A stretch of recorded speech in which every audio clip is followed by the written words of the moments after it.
What is up, friends, family, and assorted gamers? It is I, StuStuMagoo, coming at you with another episode of Minecraft. Probably a shorter one today. So I just wanted to throw up the old F3 screen. So yeah, right now we're going in at about 30 to 40 FPS because of the mods that I was able to get to work. So I'm just going to throw up on the screen for the sake of YouTube commentator the mods list of the mods that I have installed, which a lot of these are the ones that are recommended by Patrick's. And then I'm also, now that I've left that up for a few seconds, I'm going to throw up the mods that cause an immediate crash. Now I have gone through Modrinth, and I'm trying to make sure that each one of these suggested mods are using the correct version of Fabric Loader. And for the version of Minecraft that I'm running, which I am on 1.21.1.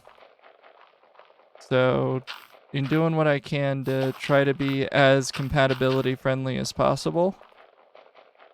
But so far, most of these mods aren't playing nice with each other. And I'm squeezing out, about another 10 to 20 FPS with the ones that do work. And the ones that don't work, just aren't working. And I don't know if these are things that are resolved in Minecraft 1.21.3, which I believe has some Modrinth, there is a version of Iris and all that but honestly, I'm just gonna wait for things to properly update before I hop versions. I know Patrick's pack is waiting on some things. There's some other mods. I still never really got an answer to my Kappa PT issues of why Kappa PT doesn't like to work with the current version of Iris and everything. So the only issue I've noticed so far with this mix of mods is there is an occasional hitch. I noticed it when I first booted up the game and started climbing up a ladder. That hitch became real obvious real fast. And so I just gotta get all the cows loving each other.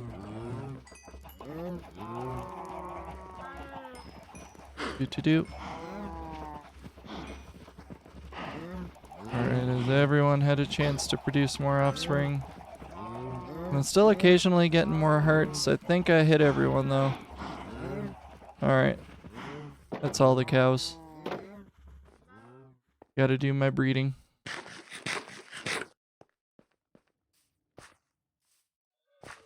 And yeah, so basically, I haven't noticed too many other issues pop up other than that. So everything else seems to be working okay. Chest animations are a little weird right now. And, that's not quite working. Which is okay, it's not a deal breaker. I'll just throw you there for now.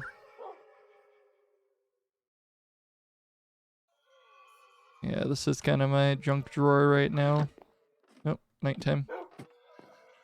And there's like a few rendering things that look a little odd to me, but overall, I'm not having like huge issues with this mix. I'm also kind of using this opportunity to test record and just kind of see where the issues are and aren't. I'm still in the process of filling the ravine. And honestly, I probably would have finished it before recording this video. But I spent a significant amount of time playing with these mods just to try to get something to work. But I need to go all the way down now. All the way down, all the way down. Oh, that's right, there's a puddle of water at the bottom. I don't know why I'm being so hesitant.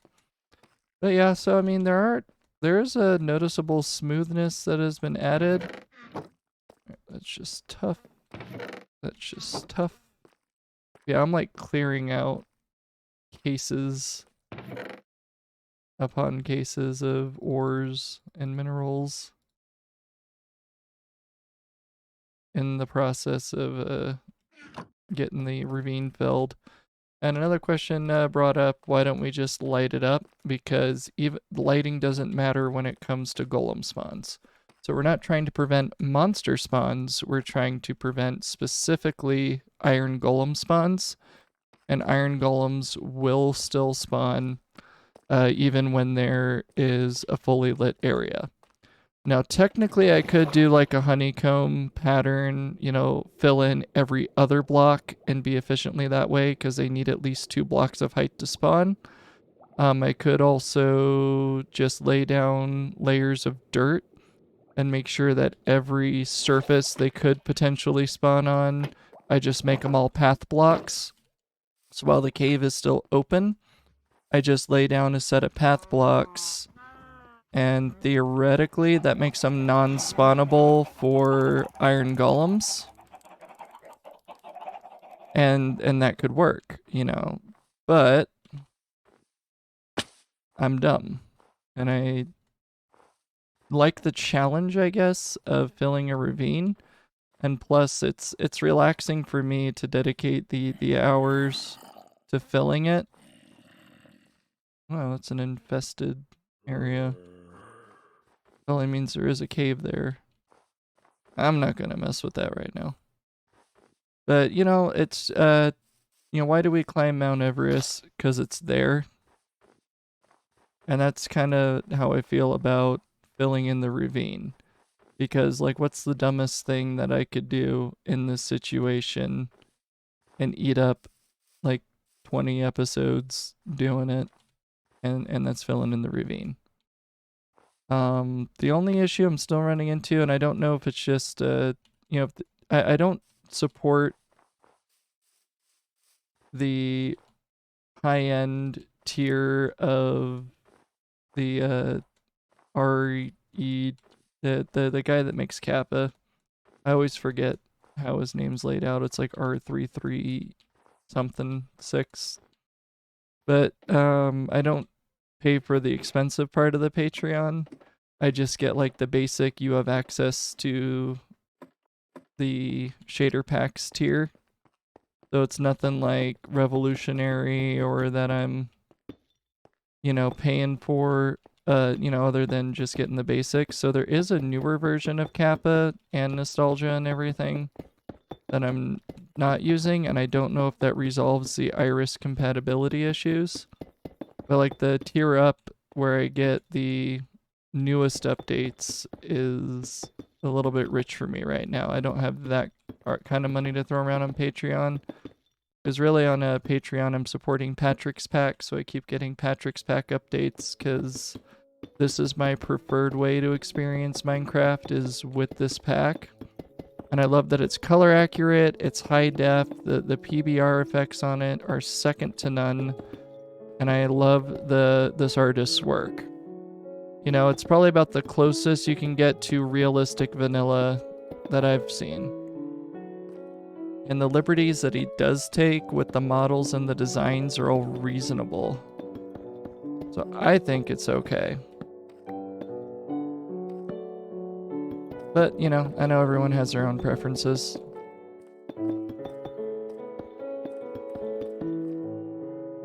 So, you know, that's just kind of where we're at. But I really think, though, this has been good. Because, like, when I'm down in the caves now, the FPS does go up into the 40s. And on the surface, it's in the 30s. What I do want to see, though, is if it's going to give me the same grief it gave me earlier. When I first loaded up the world, I went to climb that ladder, and it hitched on the way up, like, horribly. Like, I was getting these 1 FPS hitches, and I don't know if that's the mods trying to figure out where the trees are, where the entities are, and then adjusting accordingly, or what. But I do want to test that out. So, like, here, let me see if going back up the ladder is going to cause me issues. Or now that the chunks are actually loaded, if it's going to be okay with me now. Oh, that's a potential mob spawn right there. No, it didn't hitch this time. I don't know. That might have been a one-time fluke. I'll have to see if it does it every time I load the world or not. But yeah, this is kind of the technical side. Now, what my goal is now that I've screwed around and figured out what mods I can reasonably work with, then I'm gonna have more time to fill this ravine off camera, you know, whether that's on lunch breaks at work, because I do work from home, so like on a lunch break, I could knock out 30, 40 minutes of filling in blocks. Or, you know, if I have a day off or a weekend that I can just dedicate to knocking this out, then I will.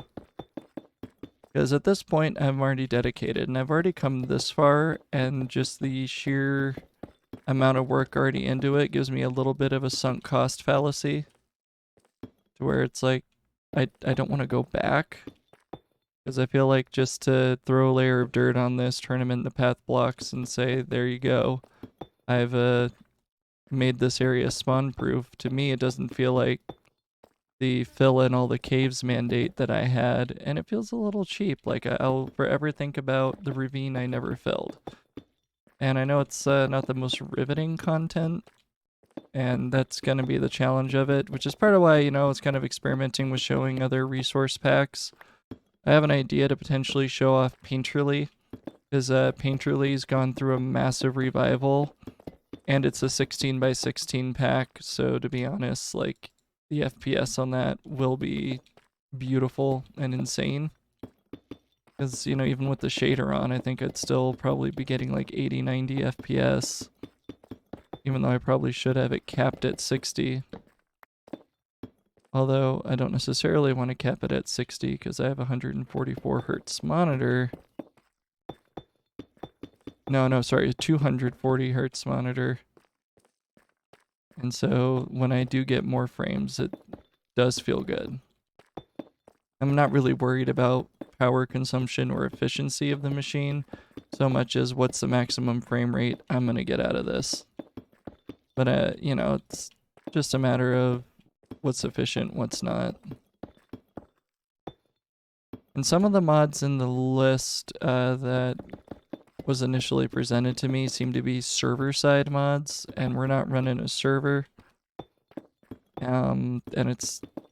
I know Minecraft, even single player, is just running a non-connected server, or it's always emulating server code. But I was really skeptical about, like, I don't really have a player cap issue with the efficiency of Minecraft. I don't really have, you know, client to server communication issues on this. I don't know. It didn't seem relevant or important. But the game seems to be running. I'm not noticing any graphical defects, or, like, the pack doesn't look worse. So I'll probably keep the current mods. I think honestly the Smart Trees mod is doing most of the FPS filling in for me. But I am mostly using the mix of mods that the Patrick's Discord recommends. So I'm kind of using that as my guide more than anything else. So I'm still going to keep sodium, indium, all the stuff that Patrick's and his staff recommend. Ooh, we're gonna have to fill that up. And that's part of the reason I'm kind of taking this step by step and working my way up. Because eventually we're gonna reach that cave and we're gonna need to fill that cave in. And if I wasn't like filling this up step by step, like, can you imagine like spawn proofing that would just be such a pain. So I don't know. It's my own neuroses, guys. Yeah, I never said I was gonna be the next MLG like PewDiePie player. All I'm gonna do is do what I do best, and I do Stu. And filibustering while filling in blocks is good for me. But I can talk about ideas for what I want to do in future episodes once we have this iron farm up and running. Because the iron farm was something, of course, you know, I knew I'd been putting it off for a very long time. And I honestly should have built this thing ages ago, but I didn't. And I don't know if that was just me being stubborn, not doing it, or just forgetful, but I should have done an iron farm ages and ages ago. But I do want to still go out and try to get frogs. because frogs was a commitment. That was what we were doing when I had my death and almost quit Minecraft again over that. Honestly, that death where we lost all our stuff, I was seriously contemplating not playing Minecraft again for a while. I don't take setbacks or death very well, and especially with how Minecraft works, there's a tangible loss of limited resources that you're not going to get back. Like, there's no regenerative way to get netherite. Like, every netherite you mine, that's the only one there, and you can't, like, trade or loot netherite in any other way. So when you lose your netherite tools and you lose that gear, it's gone. Same with diamonds. And while diamonds have been made more common, when you lose them, you lose them. And there's no real effective way to farm them either. And so for me, when I feel that loss of permanency, it hurts. Now, at least like the tools, you know, if I lost a diamond pickaxe or a diamond shovel, that I'm more okay with, because I can always craft another one. And the villagers trade for them, so I feel less bad. But there's no way to like break a diamond tool down into diamonds. There's no kind of diamond powder or dust. But that's also part of the reason why I really liked the modded Minecraft that I had been playing. Because in modded, well, one, they have like magical farms and any element can be farmed. And two, they have like the tombstones and the way to get your stuff back after you die so it doesn't just sit on the ground and despawn. Which I know is basically, like, I could solve that by turning keep inventory on. But I also want my Minecraft playthrough to be on default settings and to have consequences. So I'm kind of torn between keeping the consequences real and also my own mental health of wanting to continue this series. And that's a tough thing. But I know right now making iron renewable is at least one step for me. I'm going to be excited for when we can start looking for creaking and creaking hearts and things in this world. The downside is with the rate Minecraft is updating, I don't think the end is ever going to be finished getting updated, because I believe the resource pack developer was saying the last thing he was ever going to do is the Ender Dragon, and he does not have a desire to deal with the model and all the difficulty that comes with retexturing the dragon. And so that's kind of a bummer. And that's part of the reason I haven't really made a big push to do the End Dragon fight. It's because I really want to see what this resource pack's version of that was going to be. Doo-doo-doo. Let's see, so that is 16, 24. Yeah, I gotta start mowing some trees down too. But I am gonna take the iron we do have, and I also gotta go into the caves and the mine shafts, because I need to get as many of these rails as I have, and actually start working on the villager rail that's gonna transport the villagers from the village to the iron farm, because I'm gonna need about 4 of these villagers, I believe. It was like 3 or 4. In order to really get the good drop rates on the golem. That's going to be a challenge in and of itself. Because we're going to need gold. We have plenty of redstone. I'm not worried about the redstone. But we are going to need a significant iron investment and or making sure I really clean out all of those abandoned mine shafts. And just really taking all of those completely apart. So that might be an episode in itself, is just farming minecart rails and trying not to get murdered in my caves, especially because so many of those mine shafts intersect the deep dark and there are wardens to worry about, and I don't do well with wardens. And speaking of wardens, I still haven't found a freaking ancient city. You know, I found deep dark biomes, and by extension the wardens, but no ancient cities. Now I'll be happy to tackle that. Well, not happy, but I'm willing to tackle that. It's just a matter of finding it, working up the courage, and doing it. Oh, I'm gonna run out of materials. I'm gonna have to start mining some more because I don't think there's any more chests down here. This is a really long diamond mine that I've made.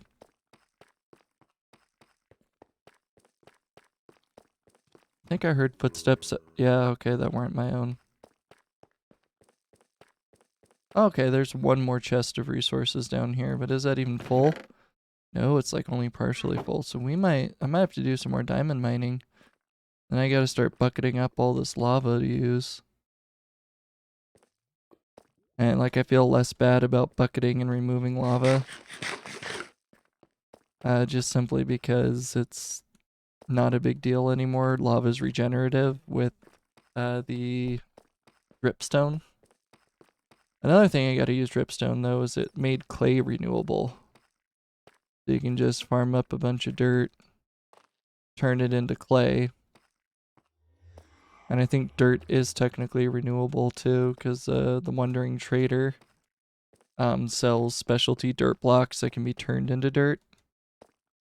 And then I think also there's like a fancy way to convert other blocks into like rooted dirt or dirt, and there's always ways to do it.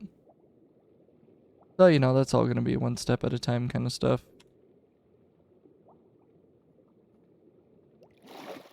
So we'll have to figure that out. Other than that though, that's about what I'm thinking. So we gotta re-get netherite tools, so I'm definitely gonna do another netherite farming episode.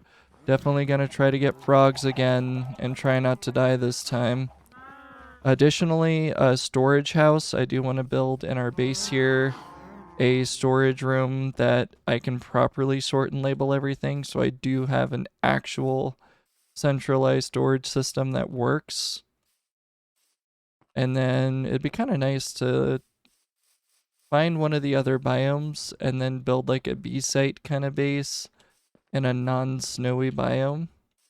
Because we do live in the Arctic, and it'd just be kind of nice to have a beta site backup base to where if we do die again, like, you know, if we're out on an expedition, it's nice to just kind of have way stations. So if I completely eat it, then I can at least respawn and get back to my stuff before the game decides that it no longer needs to have my stuff.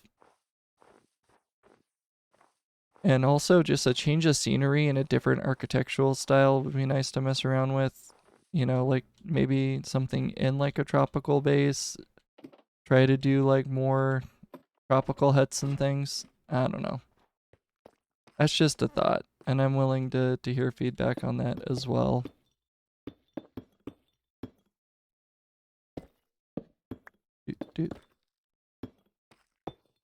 It's completely fell in this wall as it is no longer necessary. Oh my gosh, the shaders make it so dark.